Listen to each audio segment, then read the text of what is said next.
religious freedom isn't just for believers. What religious freedom does is preserve a space where people can make choices. I mean, these are issues that hit at the heart of everyone, right? Identity, belief, meaning. People have deep differences over these issues. Welcome to the Why Magazine podcast, bringing you ideas, stories, and voices from Brigham Young University. This is Whitney Archibald, and today we have the privilege of speaking with Professor Elizabeth Clark about what religious freedom really is, why it matters, and what we can do to stand up for it. Professor Clark is the Associate Director of the International Center for Law and Religious Studies at BYU, and the lead organizer for the annual International Law and Religion Symposium, which will be happening in just a couple of weeks. This year is the 30th year of the event. Every October, we bring about 100 government leaders, religious leaders, civic leaders, academics, intergovernmental organization leaders here to Provo for 3.5 days just to talk about religious freedom. And it's fascinating discussions. You know, this year we have the Grand Imam from the National Mosque in Indonesia, which is the largest Muslim country in the world. We have the EU's point person, their special envoy on religious freedom issues, right? You get to bring people like that, as well as people from smaller countries that, struggle sometimes with these issues, are trying to transition into more open governments. And this gives them a chance to be able to learn and share their concerns and be able to engage and build networks. If you want to hear from some of these fascinating speakers, many of the sessions will be streaming live from the website of the Center of Law and Religion during the symposium on October 1st through 3rd, and others will be available after the event. We'll include a link in the show notes. But now let's get into our conversation with Elizabeth Clark. I started by asking her what got her interested in studying religious freedom in the first place. I was interested in it before I knew what religious freedom was as a topic. I was a Russian major in college. I spent some time in the Soviet Union, served as a missionary in the Czech Republic. I was there shortly after it all opened. And, seeing and getting to know people, and then in the Soviet Union, being there, where there are restrictions on what you can do and what you can say, and proselyting and establishing churches, it makes it very real. And if religion is something that's important to you, being in a place like that hits home really fast. So. Yeah, that's fascinating. And especially if it's something that you've taken for granted all your life, that religious freedom is at least ostensibly protected by your Constitution. Yeah. That must be a shock. It is, but it was a great experience. I remember being in the Soviet Union. I was there right about the time it all fell apart, and I was in Kyiv, which is, of course, now Ukraine, but then it was Russian-speaking part of Soviet Union. And I was there with the first 4 missionaries and first 4 members when I came to the city. And it's just, they couldn't proselyte, they couldn't wear their name tags, all these sorts of things, but things were just opening up just enough that they could be there. And so that was incredibly exciting. That is, definitely. Well, I would like to talk about religious freedom as a principle, starting with what religious freedom means as an individual, and then widening our circle out to the world. No, that's great, because so often people think of religious freedom and their mind stops at the individual level, right? This is the people who say, don't we already have religious freedom? Why do we even need to be thinking about it? Right? They're thinking about the very narrow individual definition as I can choose my faith, I can change my faith, I can worship at home or by myself, right? And those are core rights, and they should be protected everywhere. But religious freedom involves more than just sort of what you do in your home or even how you talk to people around you about your faith, right? It includes a family level of being able to teach your children. I remember seeing in Czechoslovakia people who couldn't. Really? People would join the church. Oh, yeah. The missionaries had been there before and after World War II for a while. And so there were some well-established families that just continued trying to practice on their own under communism for 40 years. Wow. And yeah, it's amazing stories. But, some of them, a couple who went on to be the temple president and matron in East Germany, couldn't teach their children about their beliefs because they were afraid that if their kids knew, their kids would be under pressure at school to try and turn them in. Wow. And they didn't want to put their kids in that position. And so they had to hide it from them. I mean, that, I don't know, brings it home, doesn't it? Yes, it's hard to even fathom. It really is. So you've got individual rights, you got family rights, then you have rights just with other people. You have the right to share your beliefs. You have the right to meet together, to gather for worship or gather in public or in private. And then you have organizational rights. You have the right to form an organization. You know, it seems sort of mundane. Like, of course, what do? You go to the government, you fill out a little form, and there you exist. But in so many parts of the world, that's used as a gatekeeping function. Oh. So they won't let you exist. They won't let you have any legal existence. And then the laws prevent anyone who doesn't have legal existence from doing anything, even worshiping in your own home. So, I mean, this ends up being actually a really important right that you don't think of as, oh, it's technical legal stuff. And then the right, once you have an organization, for that organization to define its own doctrine, pick its own teachers. I mean, that was another thing under the communists, and still happens under China. The government gets to pick who the leaders of religion are, not the religious bodies. Wow. Yeah. Yeah, I mean, being able to have a BYU, I mean, this is controversial in some parts of the world. And then globally, how does religious freedom affect how countries interact with each other?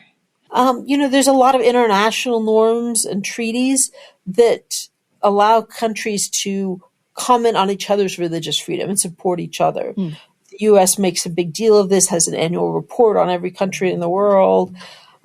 And so at its best, this kind of process can be a way of countries lifting each other up, trying to help support minorities in other countries. But I mean, religious freedom has so many benefits as well. So much empirical research about the value of religion and religious freedom, right?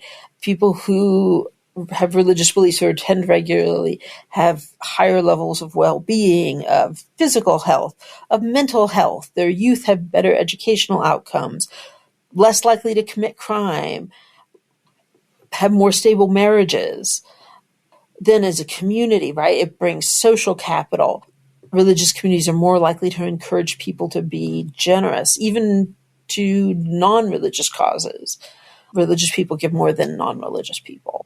You know, this whole idea of charitable giving, you don't even think about it, but religious communities in the United States, for example, give more foreign assistance than the Gates Foundation. Wow. I mean, you put them all together, and there's a lot of small grassroots things going on. But religious freedom and religion have been associated with be able to have greater levels of peace, greater educational attainment for women, more stable democracies. I mean, it's just fascinating how much is tied into religiosity and the ability to choose it freely.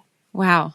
It's exciting to see. And I think, you know, when we understand it better, then it's easier to advocate in the political world for protections for religion. It's not what they call special pleading. It's not me asking for it for my faith, but I've seen even people who aren't religious advocate for religious freedom because you can see the value it brings to the country. Right. Yeah, that's super important. Can we talk more about this annual symposium? Since you've been doing it for so many years, what have been some of the memorable moments at these conferences? Oh yeah. While they're here, we take them to a session of General Conference. Oh. Because these are all people who do religion professionally. And when they go to conferences, there's often side events. And wherever you go, they're always about religion because that's what you study. Right. And so here they're curious to know the church. And so we introduce them to, the church a little bit and take them to a session of General Conference. And I remember we were there when they dedicated the conference center. Oh. And there were lines all the way around Temple Square, people lining up to be able to get into the next session. Yeah. And we had someone come from a country that was not very affluent country, right? And he told me later, he said, in my country, people line up for bread. Wow. But here, people line up to worship. I never knew how important this was. And, to see people engaged in that way, to hear people share experiences they have of, they're coming from a community that's been persecuted in part of the world, or speaking up for a community that's been persecuted, people who've put their lives at risk sometimes by the stands they take and being willing to do that. It just inspires me. Yes. How cool to just associate with these leaders that have these priorities. That's really cool. So from your research and your experience and probably your interactions with these leaders, what would you say are the greatest risks to religious freedom in our world today? There's a couple. Right now, I'd probably put my finger and say three of them. Okay. One is like populist nationalism. Okay. There's a brand of this going throughout the world, and it tends to sort of prioritize its own country first and prioritize whatever the dominant religion is in their own country. And in many countries, that means to the exclusion of minorities, that we can define ourselves by defining minorities as the other, as pushing them out of our society, making them feel unwelcome. Right. And then making laws that are exclusionary, yes? Absolutely. Absolutely. I mean, you see this in Hungary. You see this in India. You see this in Turkey. You see it here in the US. I mean, wherever you go, you can see this is just a really sad thread that's come through a lot of politics in the last 10, 15 years. Yeah. So that's one. Another one is security concerns. People who are worried about terrorism often associate, say, Islam with terrorism, although in other parts of the world, it's other issues too, right? I mean, there were radical Buddhist terrorists in Sri Lanka and Myanmar, or Christian terrorists in Ireland for quite a while with the IRA. Right. So in countries like this, the impulse then is to say, well, we can be safe by pushing minorities out of public space, regulating them out of existence. But that only worsens religious freedom and worsens the security and stability of the country ultimately. Yes. So you have those, and then you also have sort of increasing secularism, bureaucracies, people who just don't really care about religion, and so they don't bother to make exceptions for religion. It's not even necessarily opposed to religion, but, with decreasing amounts of religiosity in the US and Europe in particular, Australia, New Zealand, you see a less concern for the needs of religious communities.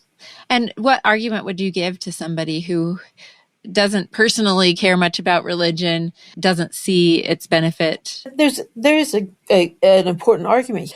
Religious freedom isn't just for believers, right? What religious freedom does is preserve a space where people can make choices.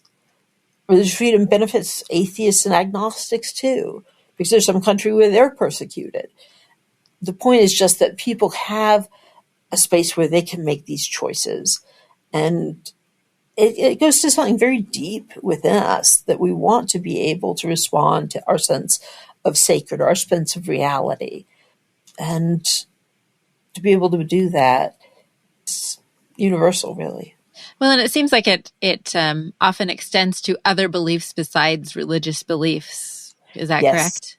Absolutely. Religious rights tend to come bundled with other rights. So you find countries that protect freedom of religion will also likely protect freedom of speech and protect other sort of core civil rights, right to a trial, right to association. It was interesting, I was speaking to an association of international journalists and listening to their conference, and they were talking about all the ways they were persecuted in some countries. And I kept thinking when I heard them, I thought that lines up exactly with how religious believers are treated in the same country, every single one. Yeah. And it's, an impulse of the government to have excessive control or to be afraid of rivals, because religion in many cases is seen as a political rival. Right. And so that impulse doesn't stop with religion. Yeah. I mean, this is such a human impulse. We've been seeing it since biblical times. Yes. No, it goes way back. I mean, and there's some early highlights of people who did try to have some levels of religion in an ancient world, but it was very much a sense of we're unified And that means you have to believe what we want you to believe. Yeah. And if you don't, then you're not part of the kingdom. You don't have allegiance to the king. You don't worship the same gods. We can't trust you. Yeah. So what suggestions do you have for those of us who aren't involved in the symposium, aren't meeting with world leaders about religious freedom? What can we do to help the cause? So some of it is just getting involved in your community, in the schools or in civic organizations, getting to know people of other faiths, because you can't stand up for people of other faiths if you don't know what their concerns are. Right. And once you get to know them, they're going to tell you what bothers them and what worries them. You know, a local Jewish rabbi will tell you he's worried about security because of shootings and vandalism of synagogues around the country. Or you get to a local Muslim community and they may feel ostracized and want support to stand for them when there's some kind of threatening or hostile things happening in the public. And part of it is being careful about where you can do, because it's not the right time in their life to do everything. One thing I encourage people to do is do whatever it is you are currently doing, but think of a way to do it interfaith. If you're a choir director, why not organize an interfaith choir? Ooh. If you're a young women's president, why not organize an activity for young women and young men, maybe with the youth from another religious community? It's a great way to sort of broaden your horizons and be able to, find the needs of other people and speak for them. Oh, those are great suggestions. What an interesting field of study. And I'm so grateful to people like you who are making this a priority and creating these forums so that we can discuss this with countries all over the world. And I'm sure you're very busy preparing for this next one right now. It's a little crazy, but it's exciting. So, and I'm so grateful to be part of this. It's an enormous blessing.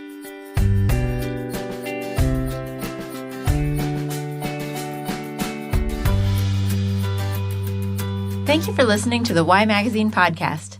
For a Q&A with David Moore, Dean of the J. Reuben Clark Law School about religious freedom, check out the article Liberty for All in the fall 2023 issue of Y Magazine. This episode was produced by me, Whitney Archibald, with executive producer Denya Palmer. Mixing, mastering, and original music by Jarrett Davis.